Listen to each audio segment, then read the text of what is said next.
চৰাইদেউ জিলাত অন্তৰ্ভুক্ত নহল ঐতিহাসিক চৰাইদেউ মৈদাম বিপৰীতে চৰাইদেউ মৈদাম অন্তৰ্ভুক্ত হল শিৱসাগৰ জিলাতহে ইয়াকে লৈ চৰাইদেউ জিলা সুৰক্ষা সমিতিয়ে সংবাদমেল দিছে আৰু চৰাইদেউ মৈদাম স্থলীতে সংবাদমেল সম্বোধন সংবাদমেলত উপস্থিত কেইবাটাও দল সংগঠন চৰাইদেউ জিলাত চৰাইদেউ মৈদাম অন্তৰ্ভুক্ত নোহোৱাত ক্ষোভ জাৰে দল সংগঠনৰ নেতৃত্বই আৰু 18 জুলাইত চৰাইদেউ জিলা বন্ধ ঘোষণা কৰিছে দল সংগঠনে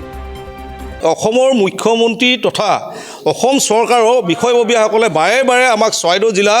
চৰাইদেউ মৈদামসমূহ অন্তৰ্ভুক্ত কৰিম বুলি তেওঁলোকে আমাক প্ৰতিশ্ৰুতি দিছিল কিন্তু আজি পৰ্যন্ত আচলতে তেওঁলোকে এই প্ৰতিশ্ৰুতি পূৰণ কৰিব পৰা নাই সেয়েহে আমি আজি সংবাদ মাধ্যমৰ যোগেদি আমি এটা কথা ক'ব বিচাৰোঁ যে কি আমাৰ 17 তাৰিখৰ ভিতৰত যদি আমাৰ চৰাইদেউ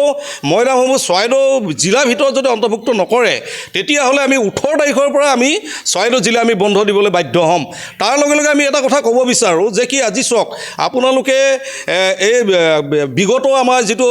লোকসভা নিৰ্বাচন আপোনালোকে দেখিছে লোকসভা নিৰ্বাচনত এই মিছা কথা কোৱা কাৰণে এই চৰকাৰখনে এটা উচিত প্ৰত্যুত্তৰ পাইছে সেয়ে আমি ক'ব বিচাৰোঁ যদি চৰাইদেউ জিলাত যদি চৰাইদেউ মৈদামসমূহ অন্তৰ্ভুক্ত নকৰে তেতিয়াহ'লে অনাগত যেটো বিধানসভা আহি আছে এই বিধানসভাত কিন্তু তেওঁলোকে এয়া যে উচিত এটা শিক্ষা পাব এটো কিন্তু আমি স্পষ্ট কৰি দিব বিচাৰিছোঁ খুব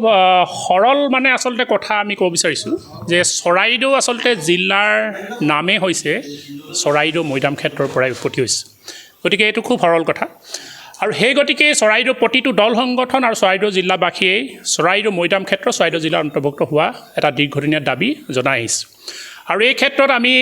বহু স্মাৰকপত্ৰ মুখ্যমন্ত্ৰী অসমৰ ৰাজ্যপাল ৰাজহ মন্ত্ৰী স্থানীয় বিধায়ক আৰু আমাৰ উপায়ুক্ত আয়ুক্তৰ বহু আসলতে স্মাৰকপত্ৰ দিয়া হ'ল আৰু মুখ্যমন্ত্ৰীৰ লগতো দুবাৰ আলোচনা কৰা হ'ল আৰু দুবাৰে মুখ্যমন্ত্ৰী এটা কথাই কৈছে যে অতি শীঘ্ৰেই এই চৰাইদেউ জিলাত চৰাইদেউ মৈদাম অন্তৰ্ভুক্ত কৰা হ'ব বুলি কিন্তু আমি দেখিছোঁ সকলো কথা আসলতে ভেকু ভাওনা আৰু মিথ্যাচাৰত পৰিণত হৈছে আৰু ইতিমধ্যে আমি 26 এই বছৰৰে 26 ফেব্ৰুৱাৰী দিনা আমি এই ক্ষেত্ৰত বন্ধ ঘোষণা কৰিছিলোঁ কিন্তু মুখ্যমন্ত্ৰী অনুৰোধ মৰ্মে আমি সেই বন্ধটো উঠাই দিয়া হৈছিল এটা কাৰণ উঠাই দিয়া হৈছিল যে মুখ্যমন্ত্ৰীয়ে ক'লে যে 2 দিনৰ ভিতৰতে আমি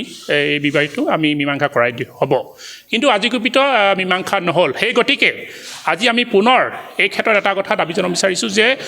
17 জুলাই 2024 তাৰিখৰ ভিতৰত যদি এই বিষয়টো যদি মীমাংসা নহয় তেতিয়াহ'লে 18 তাৰিখে আমি 12 ঘণ্টীয়া চৰাইদেউ জিলা বন্ধ ঘোষণা কৰিছোঁ আৰু লগতে তাৰ পাছতো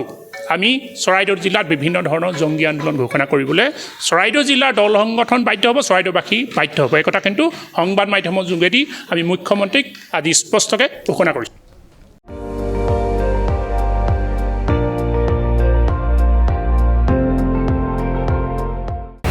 আপুনি চাই আছে ND24 সৰ্বশ্ৰেষ্ঠ নহয় সৰ্বোত্তমৰ দৌৰ